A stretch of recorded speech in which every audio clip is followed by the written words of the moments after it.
Essa casa aprovou o marco temporal que agride os povos indígenas. Um projeto, primeiro, inconstitucional, segundo, racista.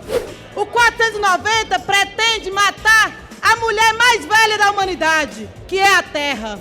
Que país é esse, senhor presidente, que nega o direito de propriedade? Queremos defender a pequena agricultura. O índio, hoje, ele não quer viver isolado, ele quer ter internet. Não, ele quer preservar a floresta, os seus rios. O Bolsa Família acabou com a farra do Auxílio Brasil. Não é possível que o crédito seja direcionado apenas a quem pode mais. Todo mundo precisa de crédito, dando liberdade às pessoas a não se endividarem. O Brasil é o segundo país com o maior número de ministérios do mundo. O esvaziamento do Ministério dos Povos Originários. O Brasil escolheu ter um Ministério da Igualdade Racial. A gente está inchando uma máquina que já é inchada.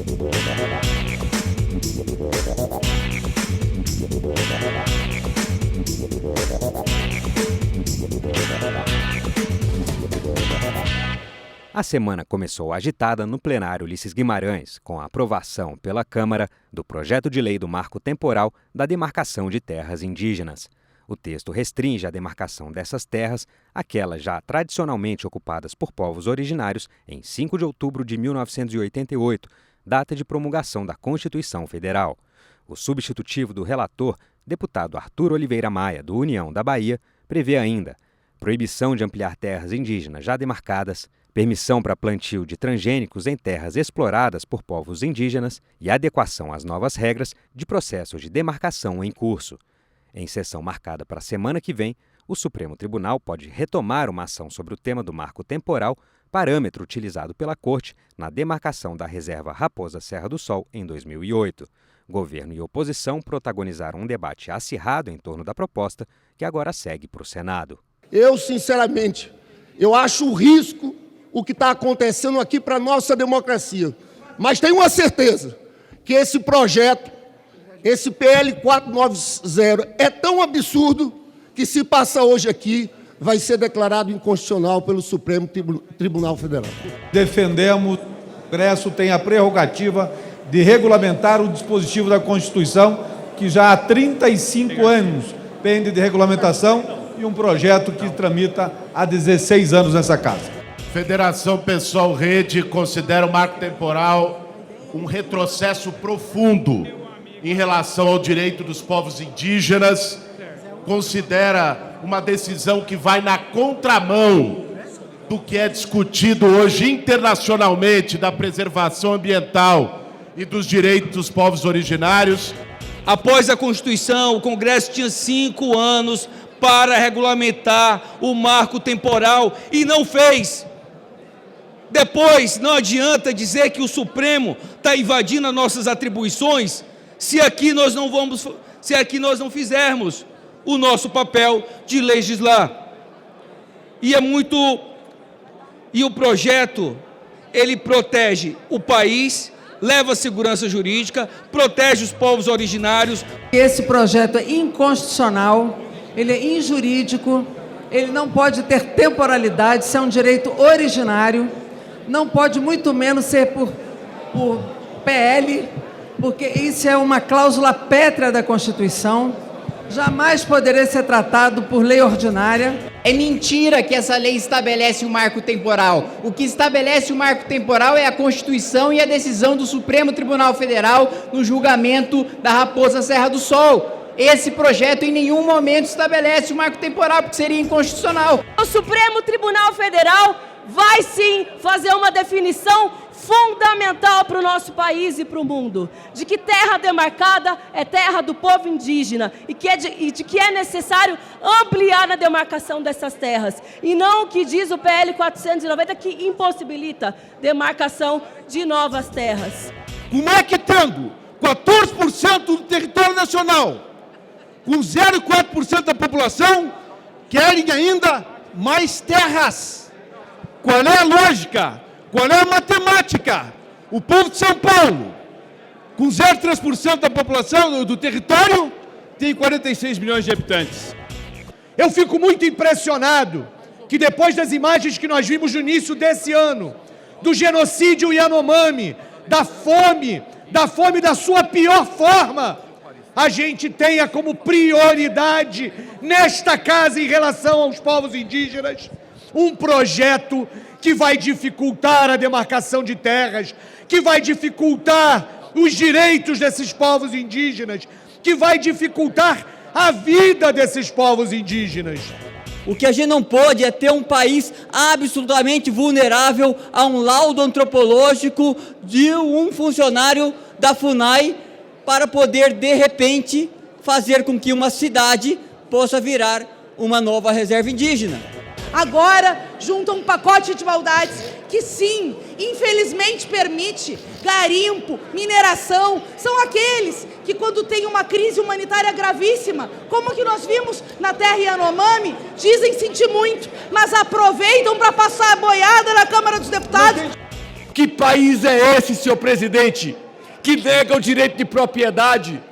Que lei é essa que quer transformar o nosso país em uma verdadeira área indígena nacional e que toda hora as áreas indígenas são submetidas a ampliações, a novos laudos antropológicos que destroem o direito de propriedade, que acabam com a segurança jurídica? O 490 pretende matar a mulher mais velha da humanidade, que é a terra. E quando ataca a terra, todas nós mulheres indígenas e mulheres aqui nesse plenário nos alevantamos com muita força. O problema é a esquerda que não deixa o índio explorar as suas terras, que não deixa o índio trabalhar nas suas terras. E eles querem, através da autodeclaração, inventar mais índio, mais fake. O nosso povo indígena já foi historicamente e vergonhosamente explorado, escravizado, massacrado e assassinado desde a invasão de 1500. Agora, esse PL da morte quer acabar de novo com os direitos adquiridos e quer colocar e promover a injustiça e legalizar a violência. O marco temporal ele é extremamente necessário para proteger o proprietário, o agricultor, quem faz a pecuária, quem tem uma pequena propriedade, para simplesmente proteger o que ele é seu. Isso está na Constituição Federal. Proporcionalmente, os indígenas já têm um território do Brasil muito maior do que o percentual de todas as outras pessoas. Hoje eu me sinto envergonhada ao ter que votar um projeto, primeiro, inconstitucional, segundo, racista e terceiro, que abre espaço para o genocídio contra a população indígena. Queremos defender a pequena agricultura, aqueles que têm titulação há mais de 100 anos, aqueles que estão sofrendo por demarcações que não vão ter fim, porque poderemos voltar a 1500. Queremos segurança jurídica já. Qualquer alteração, qualquer intervenção em terra indígena só pode ser feita ouvidas as comunidades afetadas. Está na Constituição. Para mudar isso, precisava, no mínimo, ser uma lei complementar ou, claro, uma PEC, mas não. A maioria dos indígenas do Brasil hoje estão dependendo aí de cesta básica.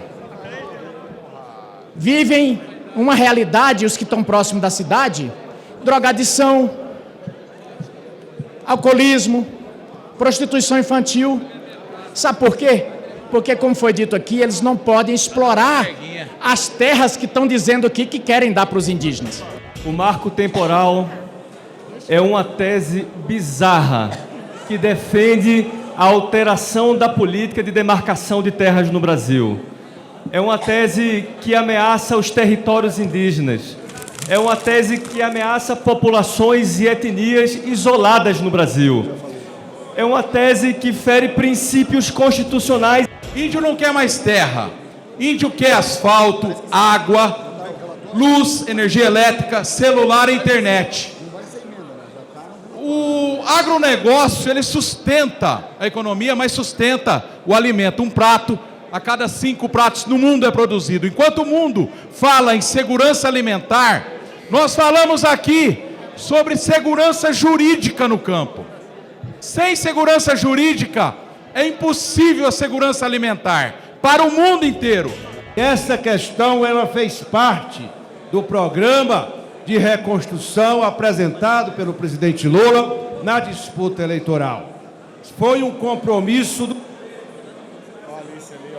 eleitoral por compreender que simplesmente um projeto de lei não tem força para alterar o artigo 231 da nossa Constituição.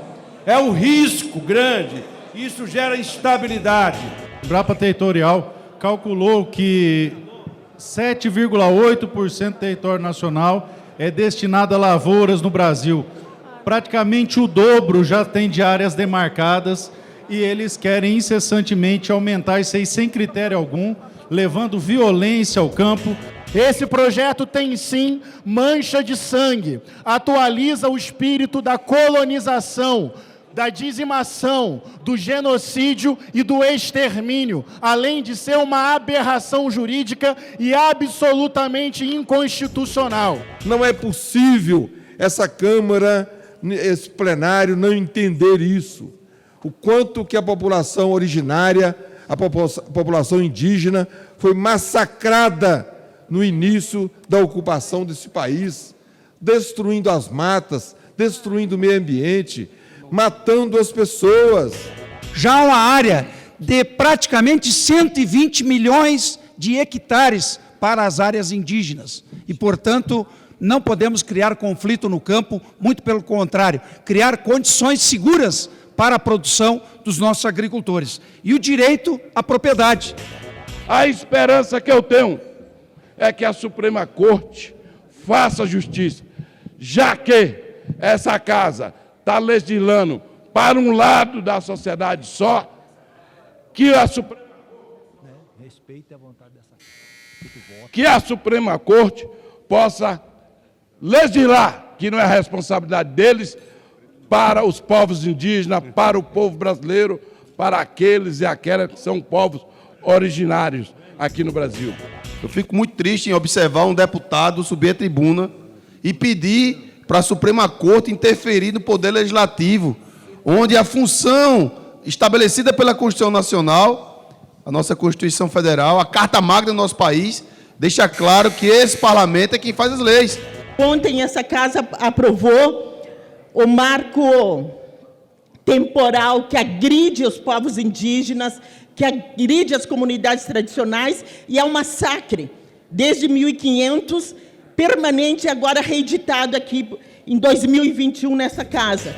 O índio, hoje, ele não quer viver isolado, ele quer ter internet, quer ter carro, quer ter energia elétrica, quer ter geladeira, quer ter uma renda e uma qualidade de vida e uma educação boa para os seus filhos. Eles acham que o índio quer o celular, ele quer ter a mesma sede de consumo de qualquer um perdulário consumista do nosso regime. Não! Ele quer preservar a floresta, os seus rios. Existe a turma do deixa disso, que quer deixar o índio no isolamento e que cria uma série de problemas quando alguém quer levar o progresso para perto desses índios, às vezes até fazendo parceria como grandes extensões territoriais em que a soja, por exemplo, poderia, no pequeno percentual dessas áreas, resolver o problema ou melhorar a vida, a sobrevivência desses índios. Ainda na noite de terça-feira, a Câmara aprovou a medida provisória que extingue o programa Auxílio Brasil e retoma o Bolsa Família, garantindo benefício no valor mínimo de R$ 600 por família atendida. Aquelas com crianças de 0 a 6 anos receberão adicional de R$ 150 por criança, o chamado benefício Primeira Infância. Quando a MP virar lei, poderão ter acesso ao programa famílias com renda mensal familiar per capita igual ou menor que R$ 218. Hoje, esse valor está fixado em R$ 210. Foi mantida no texto a possibilidade de abertura de crédito consignado para quem recebe benefício de prestação continuada, o BPC, o que a medida provisória original proibia. A proposta agora segue para o Senado. Nós estamos falando de um programa de transferência de renda que um dos objetivos prioritários dele é garantir que a pessoa tenha comida na mesa, tenha as condições mínimas, é um complemento de renda. Então não é razoável que se coloque esta possibilidade para o empréstimo consignado. O governo, quando lança o Bolsa Família, agora, ele quebra algumas rampas sociais. Ele quebra a questão do crédito consignado, por exemplo, que todo mundo precisa de crédito. E como é que você vai melhorar de vida se você não tem acesso a crédito para comprar uma moto, para poder abrir um negócio? Dando liberdade às pessoas a não se endividarem, mas poderem colocar esse recurso para gerar atividade econômica, gerar emprego. O programa é um programa social de distribuição de renda que vai fazer aquecimento da economia também. Acabou também com o crédito consignado. Eu vou te dizer por quê. O crédito consignado para esses beneficiários dava a eles a possibilidade de investir num pequeno negócio, de se tornarem financeiramente independentes, de não precisarem mais desse assistencialismo e poderem caminhar com as próprias pernas. Não podemos entregar os menos favorecidos nas mãos dos grandes agiotas do país. Não é possível que o crédito seja direcionado apenas a quem pode mais. Agora há pouco nós tivemos 3,5 milhões de beneficiários do Bolsa Família que aderiram ao consignado. Isso fez uma diferença enorme na vida dessas pessoas. Esse texto tem uma problemática muito grave que deve ser corrigida. Ela trata com discriminação a pessoa que recebe o Bolsa Família, quase que uma aporofobia. Por quê? Porque a pessoa que recebe o Bolsa Família, caso aprovado ao texto, não poderá fazer o consignado. Ou seja, o rico pode, o pobre não pode. A gente enxerga o programa do Bolsa Família como um programa fundamental para a distribuição de renda, para o crescimento econômico do país, especialmente para a dignidade do povo brasileiro. A Bolsa Família, em 16 de julho de 2016, o último ano do PT, antes desse ano atual, ela era de R$ 182,31. E hoje, esse valor passou para R$ 600, graças ao trabalho desse parlamento na legislatura anterior e do presidente Jair Bolsonaro. O Bolsa Família está atendendo hoje mais de 21 milhões de pessoas. É um programa sério de transferência de renda direta, que tem mecanismos de acompanhamento. O Bolsa Família acabou com a farra do Auxílio Brasil. Estabeleceu, inclusive, um piso. Todas as famílias recebem pelo menos R$ 600. Sabemos que a população brasileira precisa do Auxílio Brasil, que agora está mudando o nome para Bolsa Família, não tem problema nenhum. Não vamos fazer cavalo de batalha. E agora nós estamos restituindo o Bolsa Família com fiscalização para não ter fraude, para ter porta de entrada e porta de saída, para ser um programa social compensatório que tem que acabar um dia, no dia em que houver justiça, igualdade, estrutura de emprego, de trabalho, de educação para todos os brasileiros e brasileiras. Também R$ 150 a mais para pessoas com mais dependentes de mais até 7 anos e a mais de 7 anos, R$ 50 e vale gás. Uma grande conquista para os brasileiros. Nós conseguimos, senhor presidente, incluir, graças à sensibilidade do relator, doutor Francisco, a quem eu quero agradecer, a inclusão da permissão para que as mulheres dos pescadores, mesmo no período de defeso, continuem a receber o Bolsa Família, porque era suspenso e, com isso, havia um grande prejuízo financeiro para as famílias dos pescadores, das pescadoras. Num país onde nós temos das 27 unidades federativas, 13 que dependem, que inclusive tem mais pessoas que dependem do Bolsa Família do que o próprio emprego formal é de se levar em consideração a necessidade. Na quarta-feira, a análise da MP, que reestrutura a esplanada dos ministérios, começou de manhã e só foi terminar de madrugada. O plenário aguardou ansiosamente a negociação entre o chefe do Poder Executivo e o presidente da Câmara ao longo do dia, tendo iniciado a votação só quando já se contabilizavam cerca de 12 horas de debates. A aprovação da medida provisória que reorganiza a esplanada e aumenta de 23 para 37 o número de ministros do primeiro escalão foi uma importante vitória do governo Lula. A MP esteve perto de caducar, caso não tivesse sido aprovada também pelo Senado já no dia seguinte. Aliados da própria base governista, no entanto, criticaram o que foi apontado no texto como esvaziamento das atribuições dos ministérios dos povos indígenas e do meio ambiente. Este último, por exemplo, perdeu a gestão da Política Nacional de Recursos Hídricos e do Cadastro Ambiental Rural, o CAR. Por outro lado, a extinção da FUNASA, Fundação Nacional de Saúde, foi excluída do texto e, com isso, o órgão será recriado. Já na madrugada de quinta, os deputados ainda encontraram tempo para aprovar o projeto de lei que estabelece obrigações para empresas que causarem desastres e que agora segue para o Senado.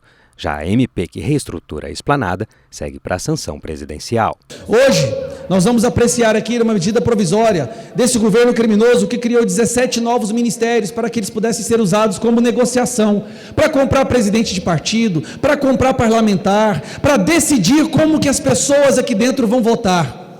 Mas não é isso que os nossos eleitores esperam de nós. É esse o debate que está em questão.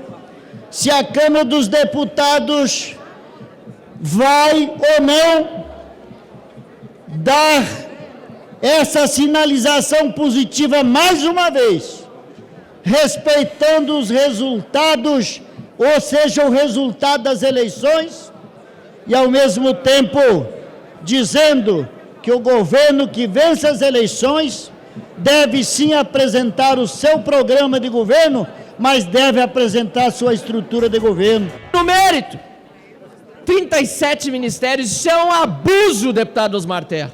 Isso é um abuso. Nem o Lula sabe o nome de todos os ministros. Nós, enquanto parlamento, nunca negamos esse direito a um presidente que assume o governo e que assume com compromissos com a população de como ele vê o Estado e de como o Estado deve se organizar.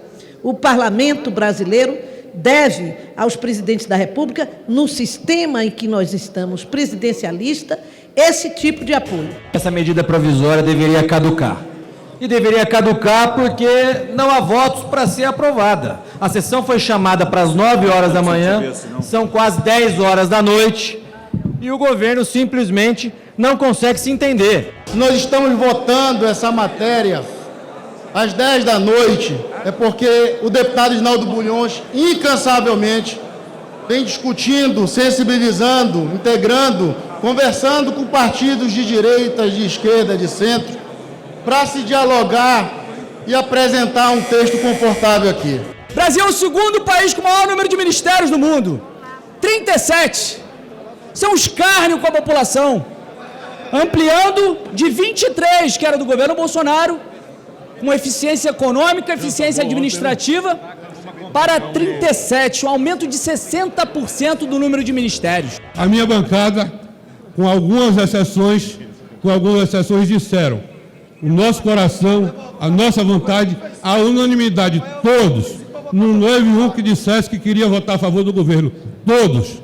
Mas em homenagem a você, líder, nós vamos lhe acompanhar e vamos votar de uma forma muito significativa a favor desse projeto. Eu defendo e votarei favorável a esta medida provisória por uma razão muito simples.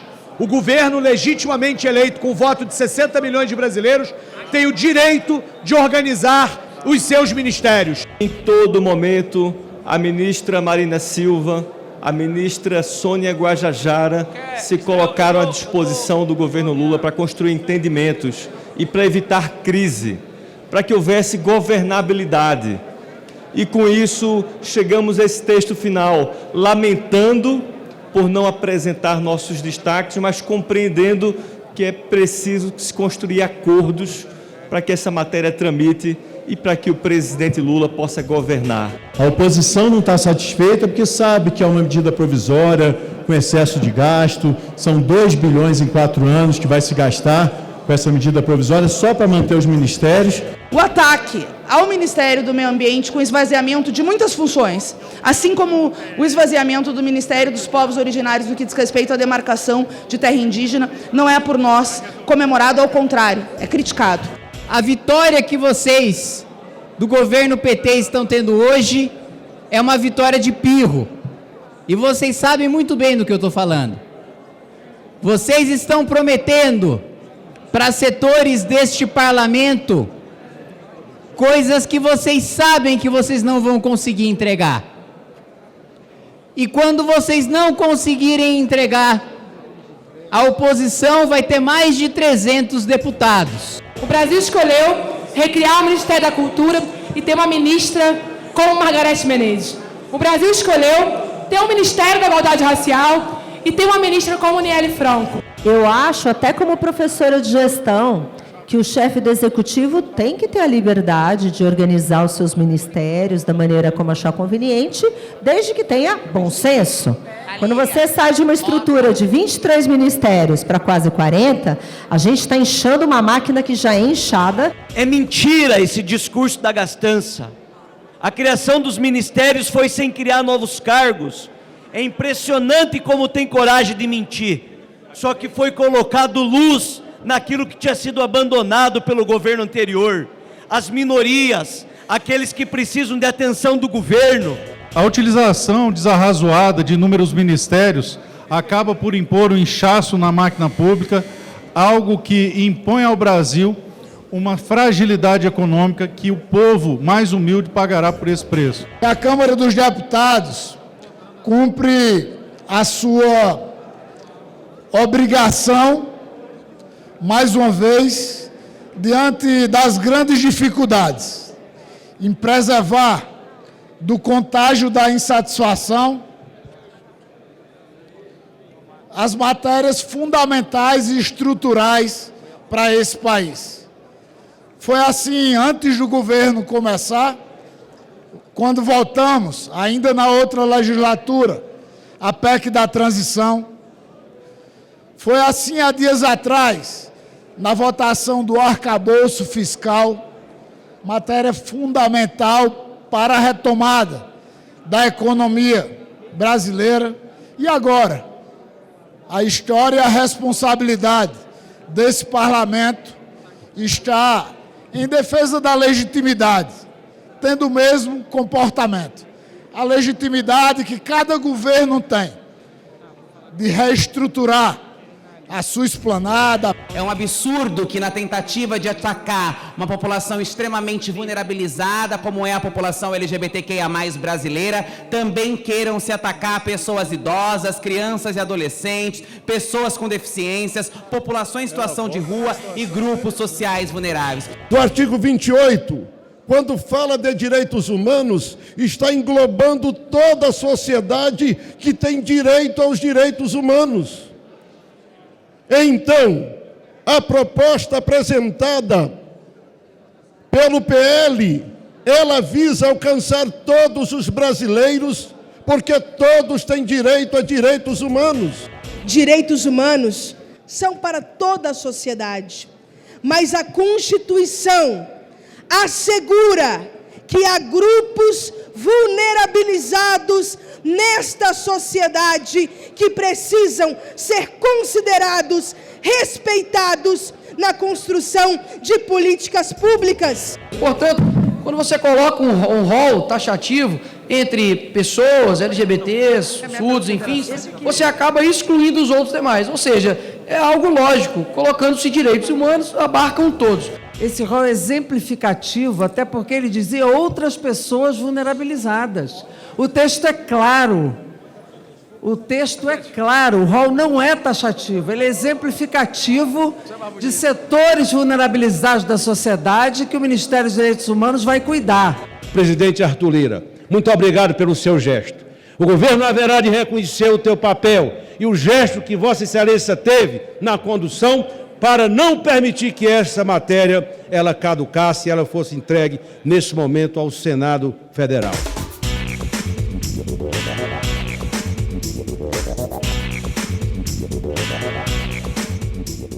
Temas de interesse nacional. Debates em plenário. As reações e propostas dos deputados. Fatos e opiniões. E finalmente a gente vai trazer justiça para aquelas vítimas lá de Alagoas, que vai proibir que aquela área seja vendida, seja utilizada, explorada para fins comerciais e aquela população que foi atingida possa retornar para suas áreas, assim que aquela área seja estabilizada e que haja segurança, permitindo que aquelas famílias possam voltar aos seus locais de origem.